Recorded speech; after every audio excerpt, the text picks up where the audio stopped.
Well, hello everybody. It's Mrs. Mozingo here to talk to you a little bit about next steps or how to finish your clay. So this is the work of some of my students. And the last cycle, we did the cutouts of birds. We talked about the work of Charlie Harper, Sandy Skoglund, and some of her installation pieces.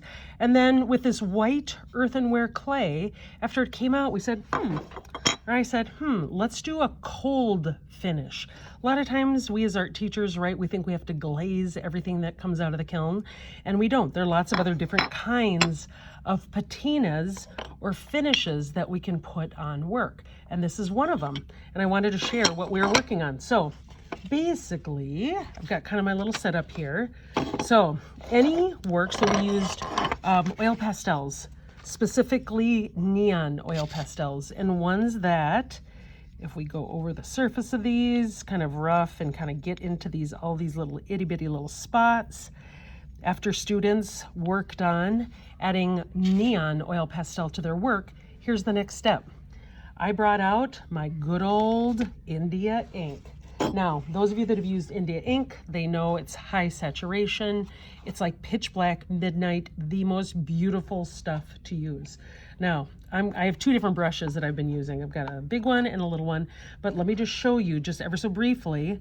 I'm actually going to use India ink over the surface, and what it's going to do, it's going to get into all of these little spots that haven't been touched by oil pastel, and it starts to sink into the bisqueware clay. Now, different stages of clay, also pretty important here. Clay that is cooked, it's called bisqueware. This is why my hand has been permanently stained for the last couple days too. But here we go, let's kind of check it out. So this is something that I try to show kids in advance. I don't let kids normally do this because India ink absolutely stains clothes. You're welcome. And I prefer to get my clothes dirty rather than their clothes dirty. You're welcome, parents. I love you. So I'm just putting it on here, and it starts to kind of sink into the bisqueware. Bisqueware clay is typically like a big old sponge. It'll soak up watercolor. It'll soak up acrylic paint, lots of things that we put on the surface. But after we've done kind of a wash of the India ink, here's the fun part. We can start to, this is where I usually tell kids to get a little paper towel, and we can actually start to dab off the surface.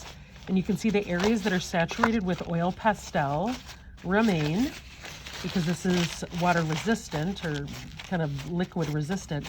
But check this out, it fills in those other little areas. So it starts to give it a really beautiful patina finish.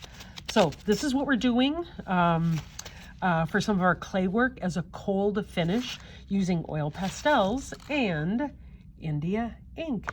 Thanks for watching.